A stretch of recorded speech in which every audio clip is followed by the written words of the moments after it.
Good evening, everybody. Hello, welcome. Let me quiet down the back room. Let me see if I can get those people back there to quiet down a bit. Oh, that's a little too much, but that'll work. Hi, guys. Welcome.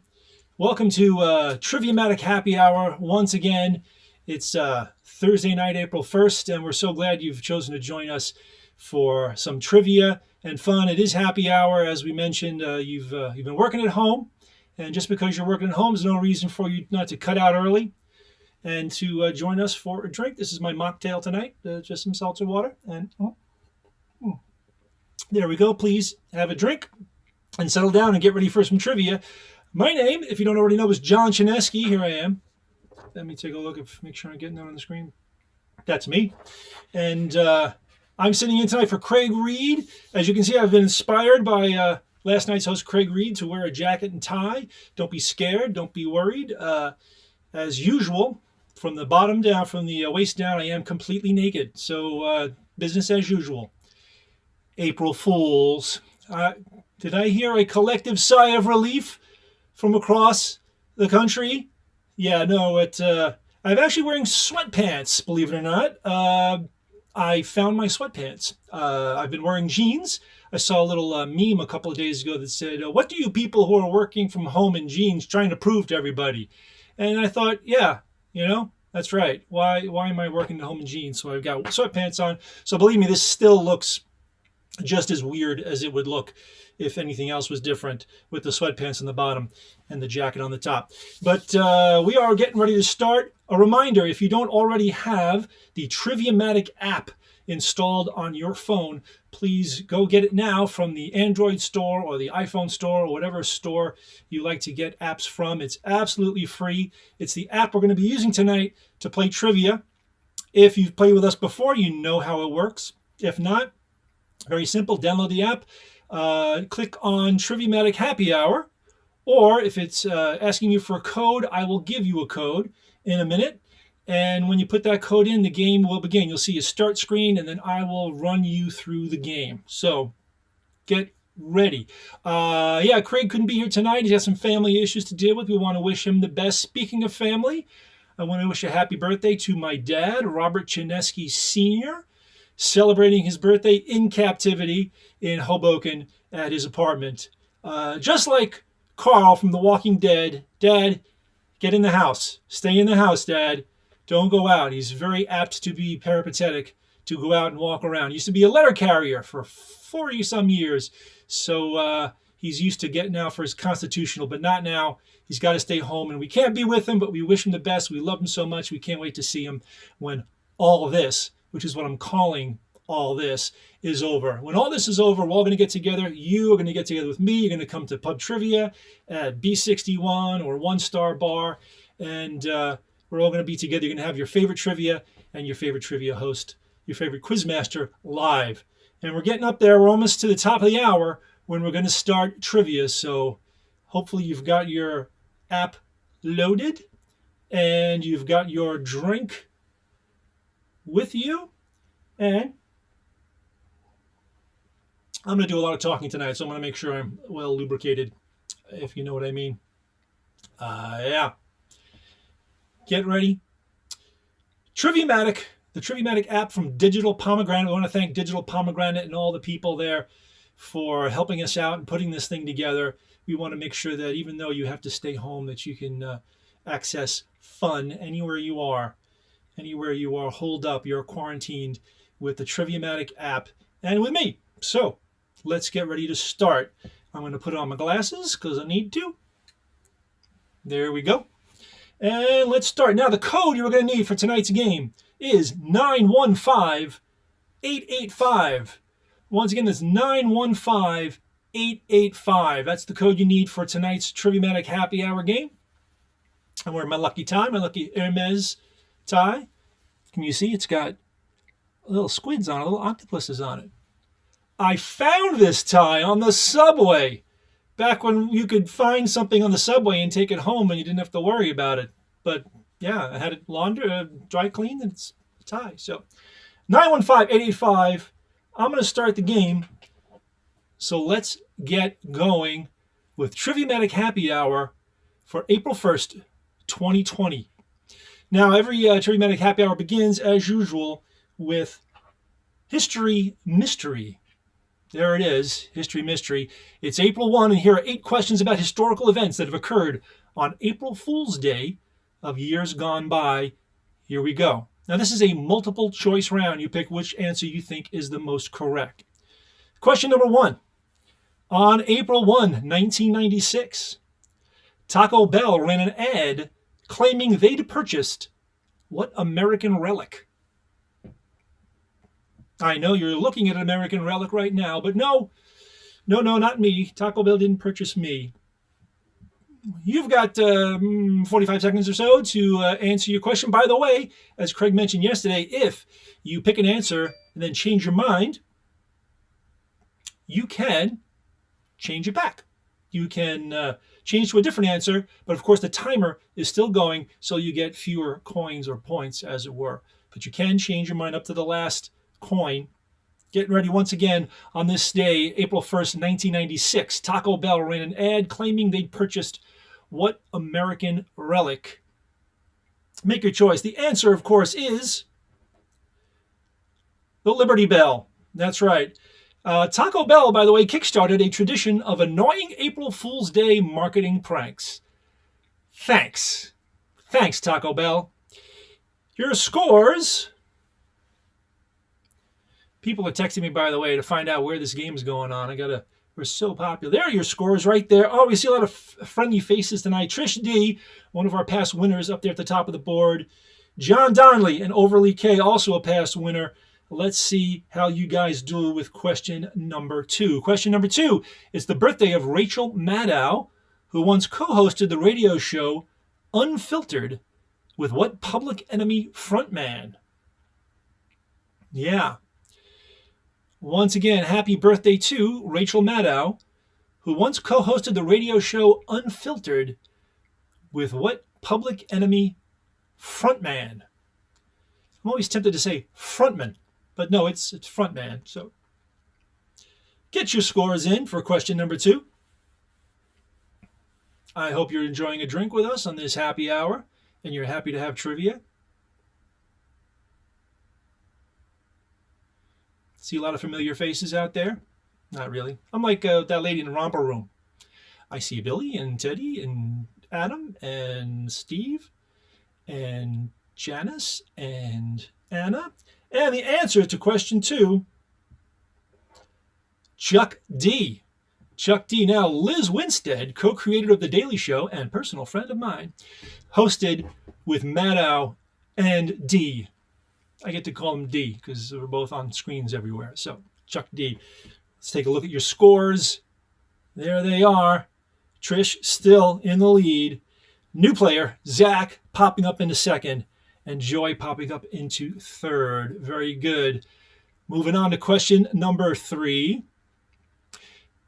In 2001, what windmill-heavy European country became the first nation to legalize same-sex marriage? Once again, in 2001, what windmill-heavy country? You don't often get a chance to say windmill-heavy. That's an adjective that's quite rare, and I feel privileged to be able to say that. Windmill-heavy European country became the first nation to legalize same-sex marriage.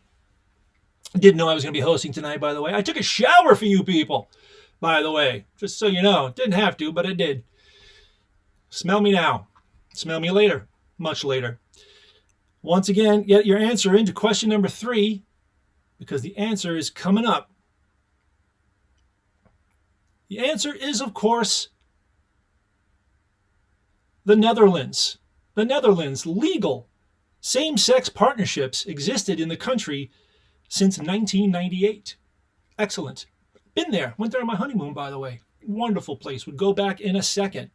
There are your scores. Looks like we got a new player in the game. Player is popping up at number 1, Zach Schumann. Way to go, Zach. Let's go to question number 4.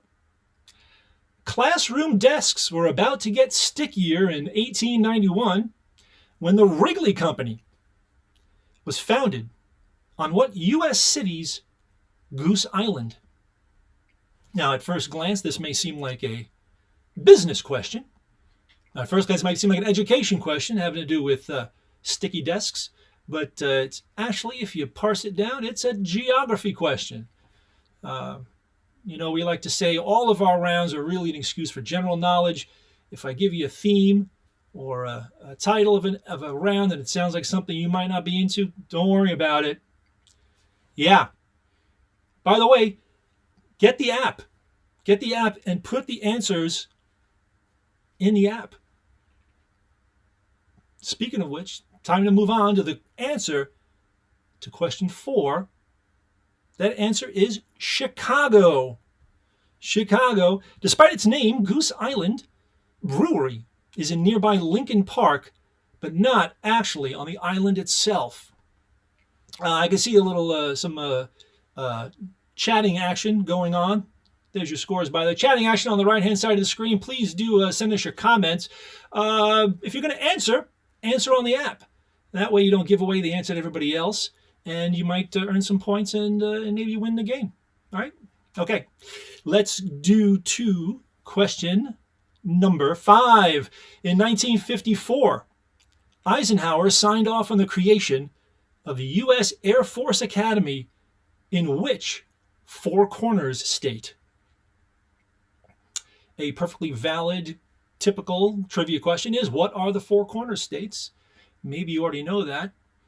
If so, you got to step up on everybody else.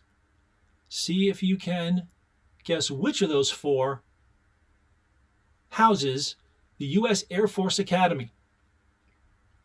Of course, with a multiple choice question, you can see one of the answers in front of you is obviously correct. We're working on getting a type in the answer. We've had that before. We're going to have that again later, make it a little more challenging. The answer to question 5, of course, is Colorado. Colorado. Now, serving Space Force cadets since 2019. The Space Force. Beam me up. Let's see your scores. Boom. A little bit of movement there. I can see, by the way, if you've got the question right or wrong. I see green and red on the side. I see mostly green there, so I'm very proud of you guys. You're doing great. Here comes question 6. It's the birthday of what Bush Jr. era Supreme Court Justice who was handy for some funny Battle Angel memes in 2019. This guy came in handy last year for a very strange reason. Once again, number 6, it's the birthday of what Bush Jr. era Supreme Court Justice who was handy for some Battle Angel memes in 2019. What does that mean? What can that possibly mean? You'll soon find out. If you saw the movie Battle Angel, which actually that's actually the subtitle of the movie, or part of the title of the movie. If you know the other part of the movie, that'll help you get the answer to this question. Coming down to the answers, the answer to question 6. The answer is Samuel Alito. Alito. Now, the internet enlarged Alito's eyes to look like the main character in the movie Alita: Battle Angel. It's the best thing about both things, really, was that meme. Let's look at your scores. There we go. Some right, some wrong. I like it when some people get it wrong. We don't want this to be a cakewalk, but we like it when most of you get it right. So that's L. Kimbler. Could be a capital I. Kimbler. In first place, Zach Schumann and John Donnelly round out the top three. It's very tight at the top, though. Scores are very close. Let's move on to question number 7. On April 1, 2011, the U.S. box office was topped by Hop, starring Russell Brand as the son of what folklore figure? Once again, our questions range from the, that's pretty easy, to the, that's a little challenging. I think you know which category this one falls into. Once again, on April 1, 2011, the U.S. box office was topped by Hop, starring Russell Brand as the son of what folklore figure? Figure from folklore. Folklore figure.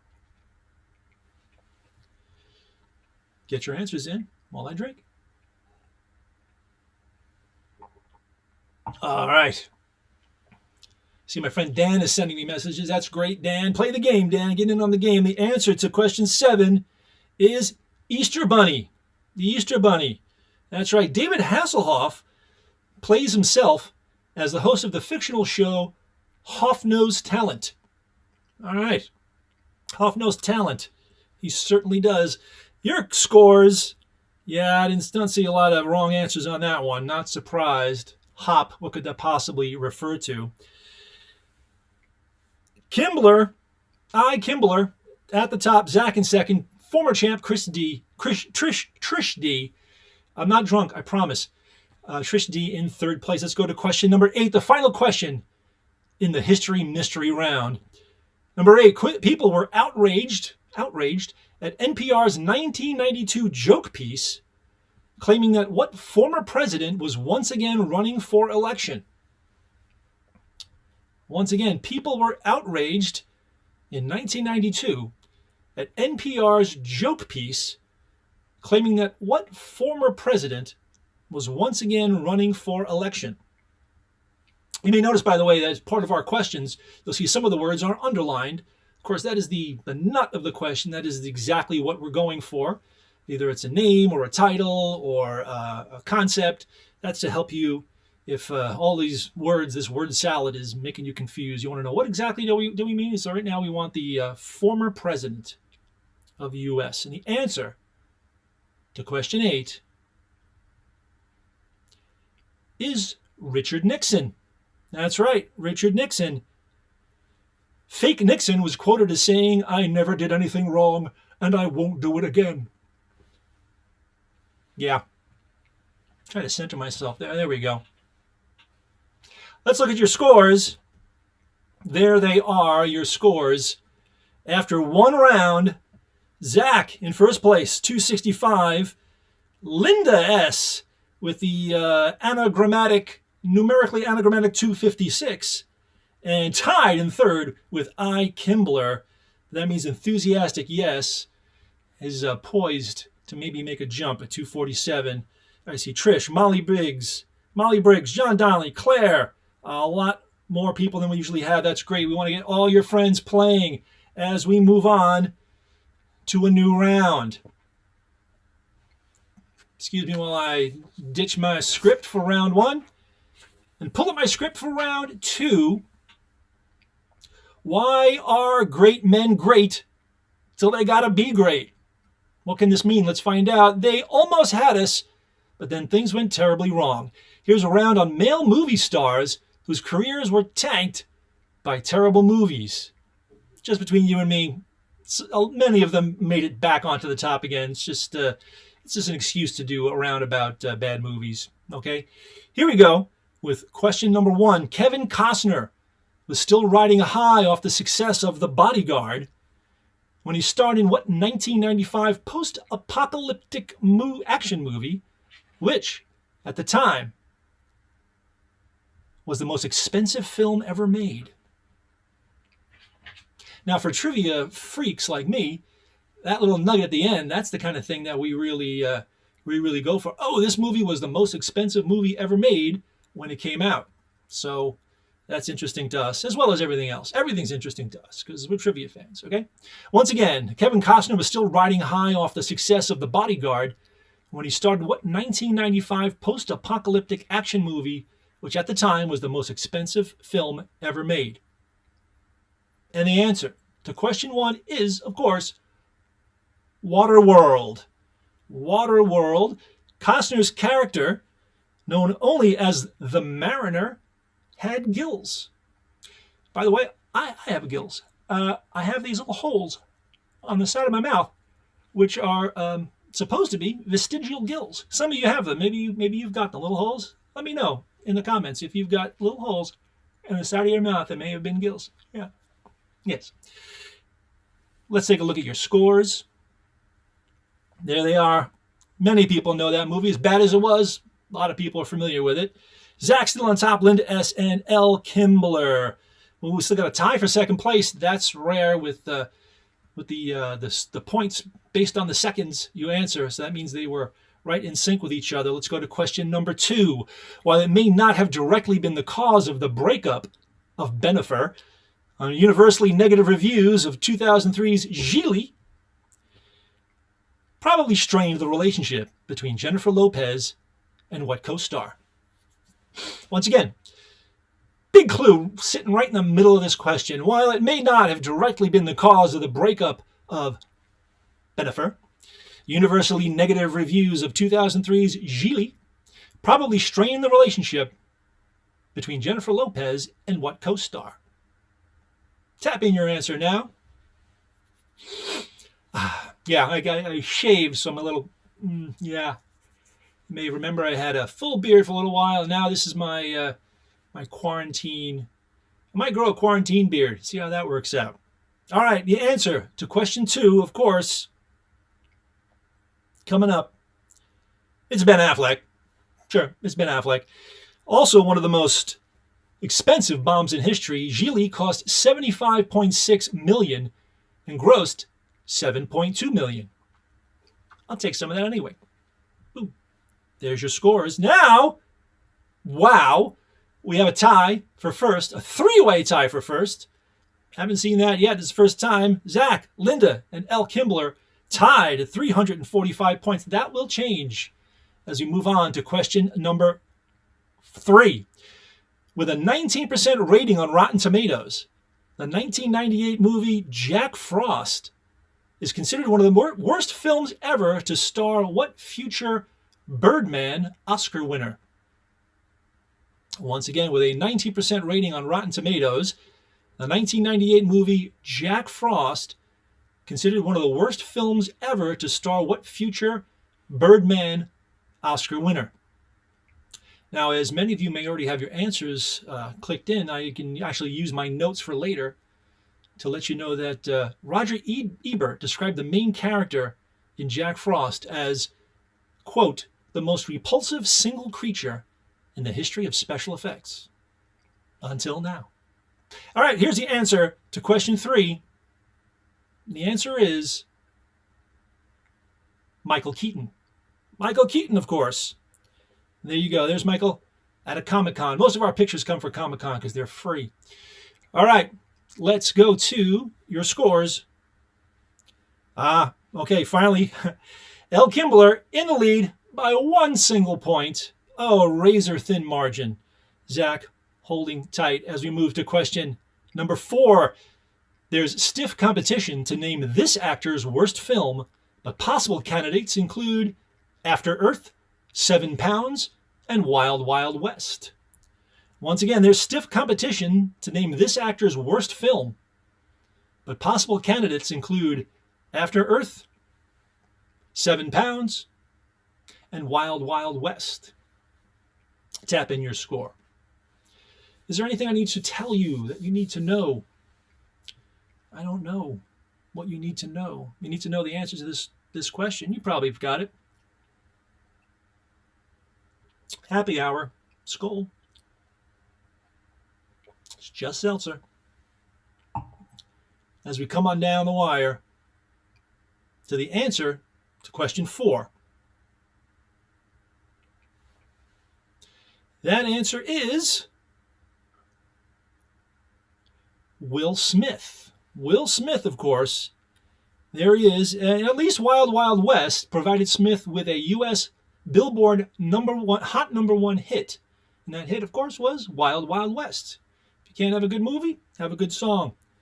Let's take a look at your scores, and there they are. All right, Enthusiastic, yes. Enthusiastically hopping into third place. What's going to happen in question number 5? Number 5, the truly terrible 2008 film version of the video game Max Payne starred what former leader of the Funky Bunch in the title role? Once again, the truly terrible 2008 film version of the video game Max Payne, pretty good video game, by the way, starred what former leader of the Funky Bunch in the title role? I'm a little funky myself tonight. There we go. All right. Welcome to the Big Blue Bed, by the way, everybody, as usual. Coming to you live from Brooklyn and the Big Blue Bed. The answer to question 5 in Why Are Men Great Till They Gotta Be Great? The answer is Mark Wahlberg. Mark Wahlberg. Yes, that's right. Wahlberg received a Golden Raspberry or Razzie Award nomination for Worst Actor for Max Payne. He lost to Mike Myers in The Love Guru. That's got to be pretty bad. There's your scores. A lot of you know the Funky Bunch. A lot of you know Mark Wahlberg. Not surprised. Zach in the lead. L. Kimber back into second place. Well, actually tied. Tied for first place. Kimber and Zach Schumann. I apologize if I get your screen name wrong, by the way. But I do try my best. Here is question number 6. Almost no one saw Just Getting Started, which is good for the career of what actor? We should maybe stick to narrating penguin marches and voicing God himself. I once played God myself in a live stage play of a show called the Broadway Chainsaw Massacre. Played the big guy, God, yeah. Good show. Liked it a lot. Back at NYU, shout out to all the TSOA, Tisch School of the Arts, undergrad people out there, study drama, are still studying drama there. Someday you too could be right here on the Big Blue Bed hosting trivia. Here we go, the answer to question 6. Almost no one saw Just Getting Started, which is good for the career of Morgan Freeman. That's right. Here's a quote. Just Getting Started manages the incredible feat of wasting more than a century of combined acting experience from Freeman, Tommy Lee Jones, and Rene Russo. That is fascinating. Didn't see it. Probably not going to see it. There's your scores. A solid first place now for Zach. L. Kimbler still coming up. Enthusiastic, yes. Enthusiastically in third place. John Donnelly, Linda S., Greg Chin playing with us. Trish D. S. Rushhaupt. J. Reptile. Maybe a real reptile. We don't know. Let's go to question number 7. Battlefield Earth, a saga of the year 3000, was an unfortunate passion project for John Travolta, though it was based on a novel by what Pulp Fiction writer and founder of Scientology? There you go. As you can see, some of those answers are meant to misdirect you into choosing them. They may or may not be right. They may be wrong. They may be. They're supposed to. Some of them are supposed to be, cleverly attractive. So maybe one of those answers to you is like, maybe I should pick that one. Maybe you should rethink that question. Battlefield Earth, a saga of the year 3000, was an unfortunate passion project for John Travolta, though it was based on a novel by what Pulp Fiction writer and founder of Scientology? The answer to that question, of course, is L. Ron Hubbard. L. Ron Hubbard. Now, Travolta sank all the influence he had regained in Hollywood after 1994's Pulp Fiction into Battlefield Earth. Yikes. but I think he's. And then there was the whole Idina Menzel thing. He's gone through lots of different things, but he always comes out in the end, comes out smelling pretty good, I think. There's your scores. Zach, L. Kimbler, enthusiastic yes in the top. Let's go to the last question of round 2. Why are men great till they gotta be great? Question 8, though it got some redemption through James Franco's work in The Disaster Artist. What 2003 cult favorite film was described by The Guardian as so bad, it's good? One of these 4 is your answer. Hope nobody's saying that about us, so bad it's good. Or hope you're saying it's so good it's good. I miss you guys. I miss you guys live. I don't have people to work with. I don't have energy to draw from a live audience. I don't have things happening around me. I got a sleeping dog over there. I can't make jokes about a sleeping dog. She doesn't appreciate it. Hi, Goldie. All right, here's your answer to the last question in round 2. It got some redemption through James Franco's The Disaster Artist. The movie is The Room. The Room. The writer, director, producer, and star of The Room was the very interesting Tommy Wiseau. There he is right there. He is very interesting. Let's take a look at your scores. Here they are. This is your scores after 2 rounds.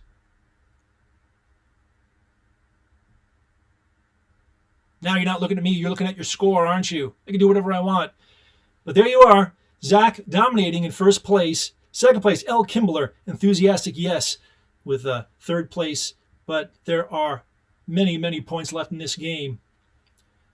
Happy Saturday's playing. M. Reg, Adam S., Madison Drummond, C. Reagan, Dan Bowe, Chi Chan, Joy McCall, Ken Jennings. Not the real Ken Jennings. As we move on to the next round, new round is called Round 4, Fools Rush In. April Fool's Day. It's our April Fool's Day round.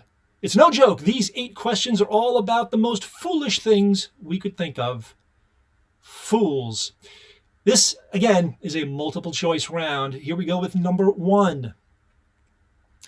The song Love Fool by the Cardigans failed to chart well in 1996, but hit number 2 in 1997 after being featured in what pop culture Shakespeare adaptation?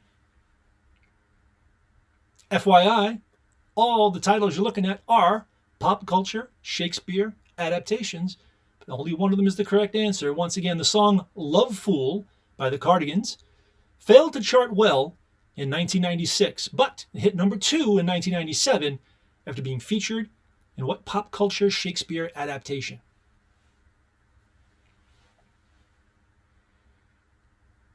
Remind me to tell you about my Not a Resolution, which maybe you may have heard from if you were playing with us on Tuesday or Wednesday. I'll tell you all about it. Well, it's actually today's Wednesday. Last Tuesday and Wednesday I talked about my Not a Resolution. The answer to number 1 is Romeo and Juliet. Romeo plus Juliet. Don't Speak by No Doubt and You Were Meant for Me by Jewel kept the Cardigans from hitting number 1 in 1997. All right, your scores. There they are. L. Kimbler popping up into first place. There we go. 653. Enthusiastic yes, taken second. Zach, will he regain his spot at number 1? Let's find out. Question number 2. Which of the following would you typically do with the material known as fool's cap? Fool's cap. Which of these would you typically do with the material known as fool's cap? Now, I'm not going to read the answers to you because my answers are in a particular order where the correct one is always on top. Your answers are in a random order. That's right. In fact, if you're playing live with somebody else and they have their phone nearby and you watch them tap on the top answer, they might be wrong even if the top answer is, they might be right if the top answer is wrong. But what I'm saying is we randomize the answers on all the different screens, so don't try to look over anybody's score. The answer to number 2, fool's cap, is used for writing on. That's right, writing on. It's a term for paper cut into 8 by 13 sheets, fool's cap. your scores. All right, lots of people seem to know what foolscap is. A handful of you don't, but you do now. Let's go to question number 3. What former wrestler and TV star of the 1980s coined the catchphrase, "I pity the fool"? I'm going to do my patented non-impersonation. I pity the fool. No clues here. No clues here. I pity the fool. Once again, what former wrestler and TV star of the 1980s coined the catchphrase, "I pity the fool"? Running out of time on this question, so I'll save my not a resolution for the next question as we come down to the answer to question 3.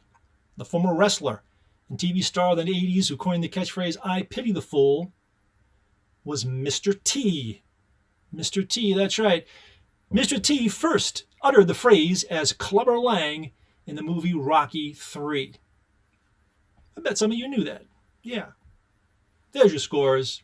You guys all know Mr. T. Sure you do. You know Mr. C and you know Mr. T. All right. Let's go to question number 4.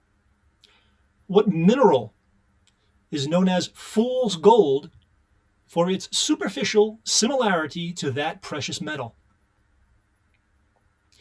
The not a resolution I was talking about is as of January 1st, I've decided to watch a movie every night, every day every day. I'm watching at least one movie every day.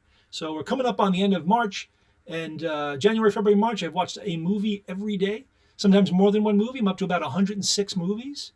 I'm hoping it will help my trivia skills, that, and also my pop culture and my cultural culture. I'm watching some good movies too, movies I missed.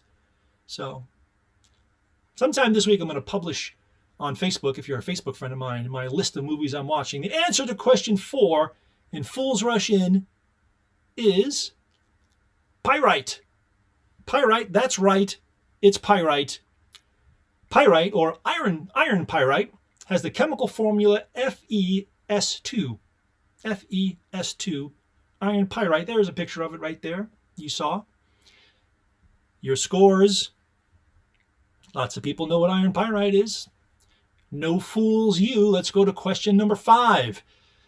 The BBC perpetrated one of the all-time great April Fool's hoaxes in 1957 when it aired a report on Swiss farmers harvesting what foodstuff from trees. This is a true April Fool's fake. This happened in 1957. Sorry, didn't mean to knock you around there. But once again, the BBC perpetrated one of the all-time great April Fool's hoaxes in 1957 when it aired a report on Swiss farmers harvesting what foodstuff from trees. Farms where they were growing one of these 4 things. No matter what it is, I wish I had one of these trees because I'm hungry. I wish I had a spaghetti tree. That's right, spaghetti is the answer. For years, gullible viewers contacted the BBC to find out how they could grow their own spaghetti trees. On top of spaghetti, all covered with cheese, I lost my poor meatball when somebody sneezed. Here's your scores.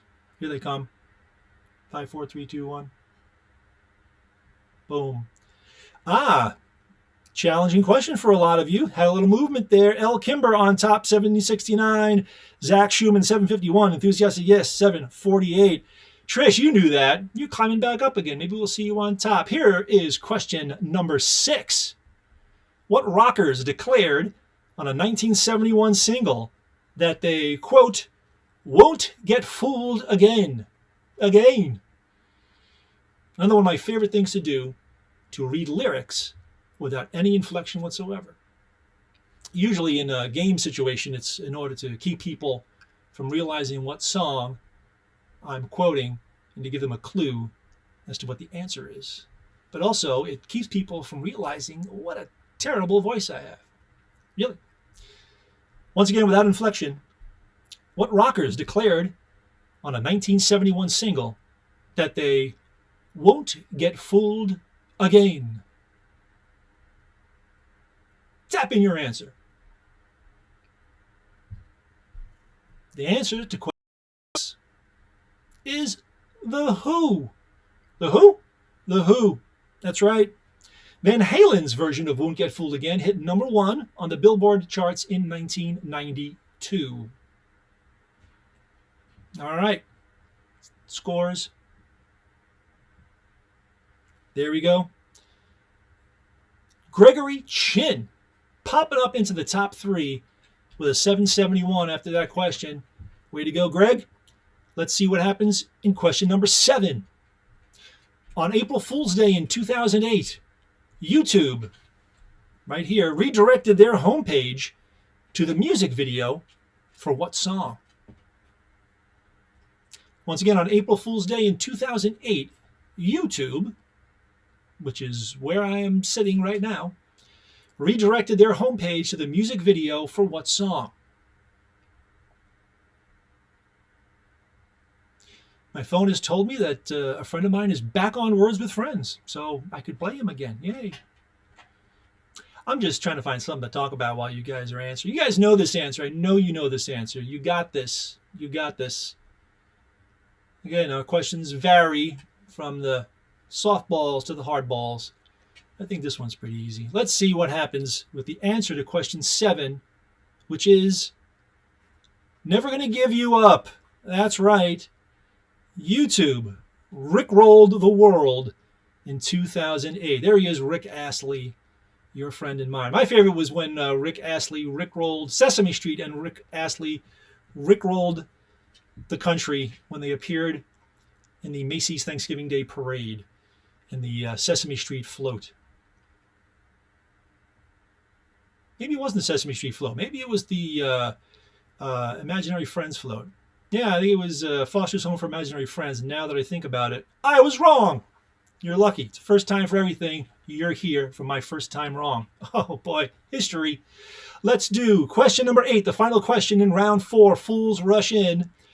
Christopher Moore's novel Fool is narrated from the perspective of the unnamed fool in what Shakespeare tragedy? A lot of Shakespeare this game. It's okay, sometimes it happens. It's just that Shakespeare, of course, has a lot of a wide ranging reach. And when it comes to fools, he certainly had a lot of them in his plays. Christopher Moore's novel, Fool, oh, easy there, Goldie, is narrated from the perspective of the unnamed fool in what Shakespeare tragedy? All of these answers, of course, are actual Shakespearean plays. Mirabile dictu might be something Shakespeare would say. The answer to question number 8 in Fools Rush In is King Lear. King Lear. Now, the role of the fool in King Lear was probably written for famous Elizabethan clown Robert Arnon. Just a little extra trivia. Sometimes you just toss a little extra trivia on there for you. Here come your scores. All right, after 4 rounds, going into, let's see, 4 rounds, 3 rounds. 3 rounds. After 3 rounds, my bad. Oh, my second mistake. Here are your top 3. L. Kimbler, 872, enthusiastic, yes, 857. Zach Schumann back in the top 3 with 846. All right, there goes round number 3. Hope I didn't knock you senseless with my mistake, because this is the real round 4. Here it comes. Round 4 is our famous Pick 3 round. Now, this round is a little different. Instead of asking questions, we'll give you a category, and you must select the 3 items on the screen that best fit that category. Now, you'll receive full points for 3 correct answers, half points for 2 correct answers, and no points, none at all, for 1 correct answer. Okay? Because if you pick 3 out of 5, you're bound to get 1 right. You don't get any points for that. Everybody gets at least 1 right. Okay? Once again, I'll give you a category. You tell me what 3 things on the page fit that category. Full points for 3 correct, half points for 2, none for 1. What 3 things belong in the following sets. Number 1, Jane Austen heroines. Jane Austen heroines. There we go. Pick 3. It's the pick 3 round. Maybe once we get this thing rolling, safe enough for people to travel from place to place, I can get a co-host. You guys know how well I work with a co-host, right? Yeah. Maybe one of you can be my co-host. If you're interested in hosting trivia, get in touch with us. We're looking for good trivia hosts. I'm busy writing, editing. We need someone to do this. While Craig Reed is busy. Oh, I hear there's a bit of an echo. Well, not sure what I can do about the echo. Hopefully that will go away. The answer to question 1, the 3 answers are Emma Woodhouse, Elizabeth Bennet, and Eleanor Dashwood. Woodhouse, Bennet, and Dashwood. Now, you might know Juliet Capulet better by her first name, as she's one of Shakespeare's tragic couple we mentioned earlier. Yeah, remember when we mentioned Romeo and Juliet earlier? That's Juliet Capulet. All right, there's your scores. All right, Kimbler, Schumann, and yes, still on the top. Number 2 in pick 3, federal holidays. Federal holidays. Which of these 3 are federal holidays? Tap in your answers.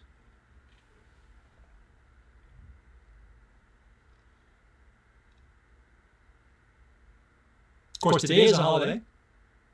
Kinda. I, by the way, fully support the Department of the Interior and their decision to move April Fool's Day to July 1st. I think that was a good idea because of the crisis we're going through right now, and it was a very wise choice on the Department of the Interior to do so. April Fool. Not really. Here we go with the answers. Coming up to number 2 in pick 3, federal holidays. They are Thanksgiving Day, Independence Day, and New Year's Day. Now, Flag Day, June 14, was established as a holiday, though not a federal one, by Woodrow Wilson in 1916. All right. Boom. Boom means I'm tapping the button for scores. And there. I've done it. Not a hard job, this. Don't know how I can still make mistakes after doing it for a week. But I still find a way somehow. Looking good, everybody. Let's go to question number 3. Microsoft Word fonts. Microsoft Word fonts. Which of these are fonts available in Microsoft Word? 2 of them are not. The font I'm looking at now is none of the ones included. We like to use, on our scripts, we like to use Calibri. Calibri. All right? I know there are people out there who are font fans, font maniacs, fans of writing and drawing fonts and history of them and things like that. This one's for you guys. The answer, of course, to question 3 in the pick 3 round, the Microsoft Word fonts are Helvetica, Times New Roman, and Arial. Arial. Now, marginalia, that's the word for notes written in the margin, and doodles are, doodles. Your scores. There they are. Wow, Zach, you only got 2 right that time, but you still managed to stay in second place. Enthusiastic yes, popping up in first place with a smile, looking great. Here is your number 4. Here's your number 4. Teenage Mutant Ninja Turtles. Which 3 of these are Teenage Mutant Ninja Turtles? Of course, there are 4 Teenage Mutant Ninja Turtles. We just want to name 3 of them.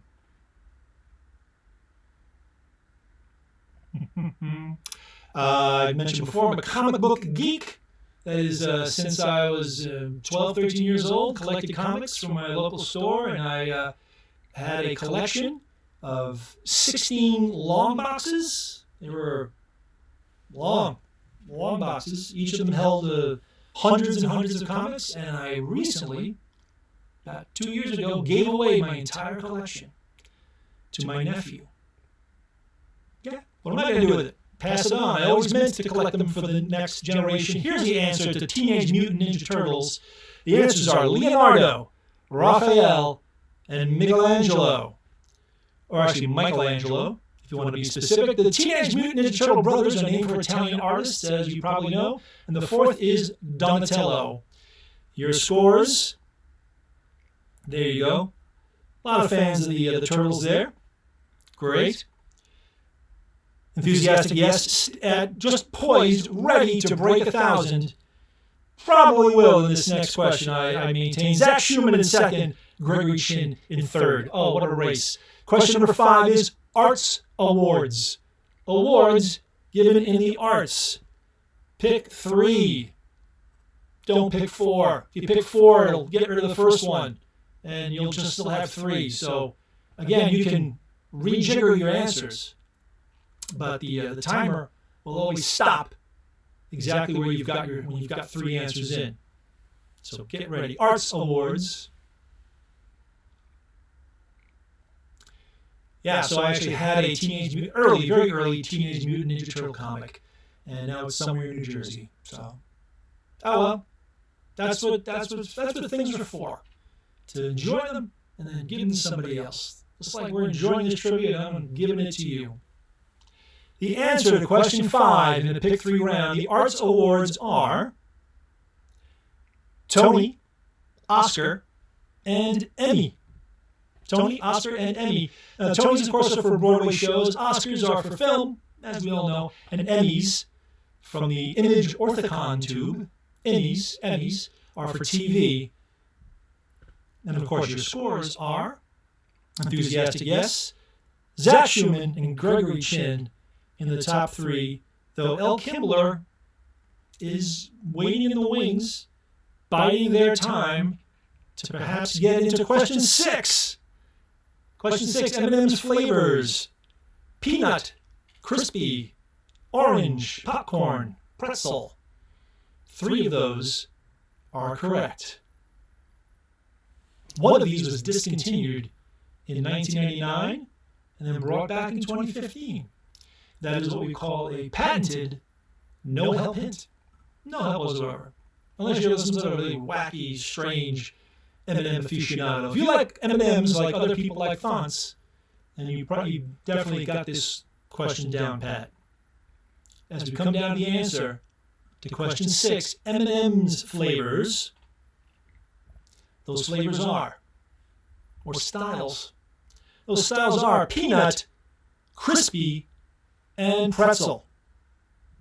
Boom. It's the crispy ones that were discontinued and then brought back in 2015. Glad they're back. Welcome back, crispy M&Ms. Here come your scores.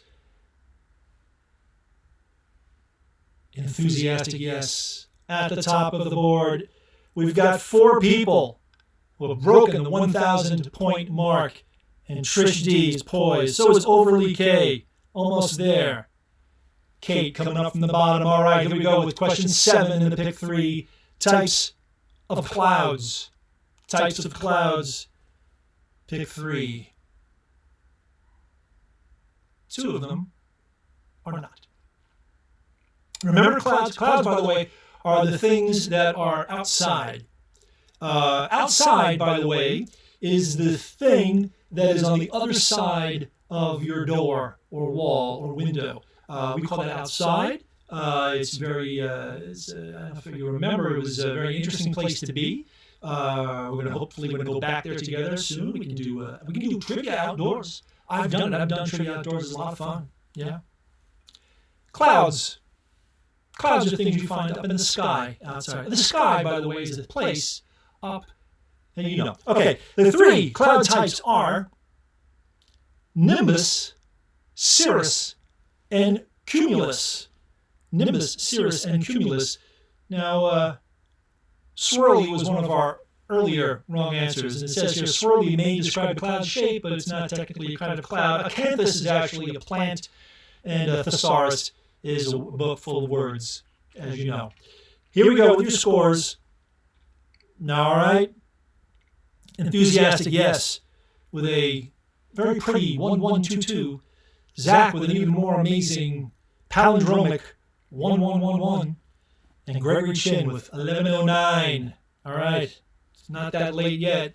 Still coming up on 9 p.m. Eastern Time. Let's finish out the pick 3 round. Number 8, The Three Stooges. Three Stooges. Find for us the name of Three Stooges. There are actually more than 3 names that we could have put on this list. The Stooges, their ranks changed as the years went by, as many of you may know, as you should know. I know a lot of people out there, younger people, not really familiar with the Stooges. Not really familiar with a lot of things, but you should check them out. In my experience, the Stooges are not good role models for people. For someone for working with somebody and they make a mistake, you don't poke them in the eyes. Generally, don't do that. But still pretty funny. The answers to the Three Stooges, question number 8, are Curly, Moe, and Larry. Curly, Moe, and Larry. Now, the original Stooge, Shemp, was originally one of the Stooges. He was replaced by Curly, and he was replaced in turn by the return of Shemp. Here's your scores after 4 rounds, taking us into our very last round, which is just one question, but a lot of points available in this one question. Let's see how it goes. How's it going? Enthusiastic Yes. Clinging to the top of the pile. Zach Schumann in second. Gregory Chin, followed by L. Kimbler. Trish D. Overly K. Kate S. John Donnelly. Linda S. S. Rushhaupt. Tim Donnelly. Ken Jennings. Ayala. Claire. We're happy to see all you guys here. As we go to the last question of the night, the new round is called... No, you cannot go out now. Wait, and I will let you out. Wait. This is called our Answer Fast question. Answer Fast. This is the final question of the night. It consists of 5 clues that get progressively easier. All 5 clues refer to the same single answer. And the faster you answer it, the more points you get, but guess carefully. Once you've typed in, got to type in your answer and hit submit, you're locked into whatever points are left on the timer. If your answer is correct, you will receive those points. If your answer is incorrect, you receive no points. Remember, speed counts. Here's the first clue.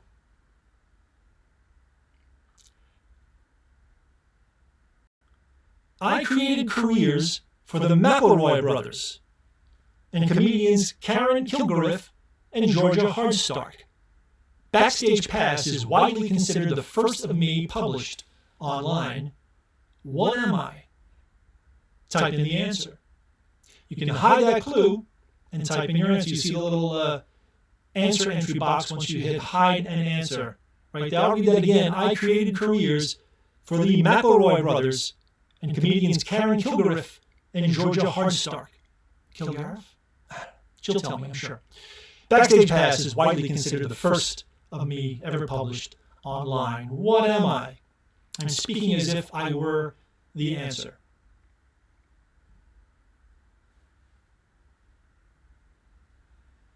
As we get ready to look at hint number 2. Clue number 2. My name is a portmanteau word. The first 3 letters are derived from a line of mostly discontinued portable media players. Sort of a little electronics category going on with this. Once again, my name is a portmanteau word. Language, if you know language, you know what a portmanteau word is, and you probably have a clue as to what this means. The first 3 letters are derived from a line of mostly discontinued portable media players. What am I? Boom. That boom did not mean scores were coming up. That boom was me getting rid of the hint. Hint number 2. Getting ready for hint number 3. Remember, hint number 1 and hint number 2 both refer to the same thing. Clue number 3. In the 2010s, companies like Facebook, General Electric, McDonald's, Lyft, New Balance, and Trader Joe's all created their own versions of me. What am I? Sometimes a new hint will cause you to rethink the answer you've answered before. I forget if you can answer again. You can try. Give it a shot. Of course, the timer is ticking down. Tick-tock, tick-tock, as Craig Reed, Game Show Craig says. The final answer you get in is the final one that you get to score with either yes or no.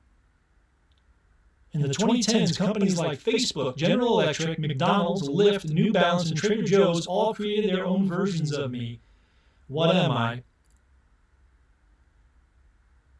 And more importantly, what is clue number 4? Let's find out. Clue number 4 is this. I am found on networks like Maximum Fun, Slate, Earwolf, and NPR. Oh!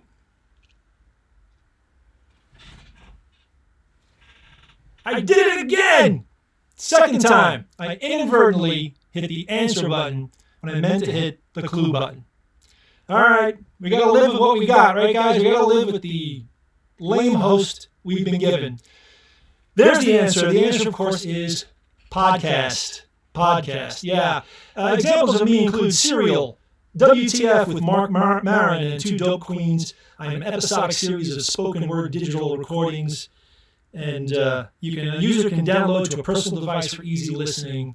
That was our final answer. I'm sorry if I blew it in front of you. Let's find out who did get that final answer in. Let's find out what it was. We got to remove that answer button over so I don't hit it accidentally again like I did before and did this time. Here are your scores after all our questions. In first place, amazingly, from behind, Linda S., 1,170 points. Enthusiastic, yes, 1,165. I apologize, enthusiastic. Zach, sorry, Zach. Third place. I'm sure that you would have got that answer in if I'd only let you see the fourth and fifth clues. My bad. Mea culpa. I apologize, everyone. I'm sorry. We'll work on that. Gregory Chin, 1150. J Reptile, 1117. L Kimbler. There are your top 3. Linda S., enthusiastic, yes, and Zach Schumann. All right. We're going to try to get a better host for you guys. Promise. I promise. There's your winner right there at the top. There's you with a little crown on you there, too. Good for you. You get a crown anyway. No matter how well you did, you get a little crown because you're my king. You're my queen. You're my non-gender specific royalty. All right?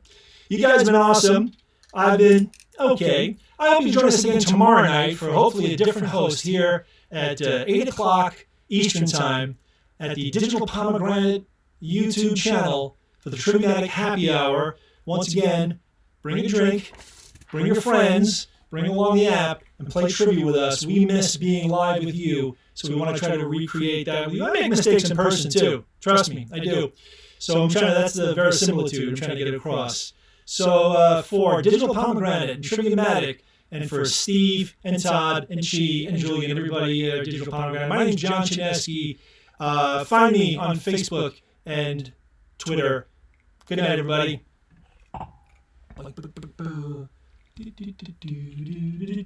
This is the music I sing when I'm ending the stream.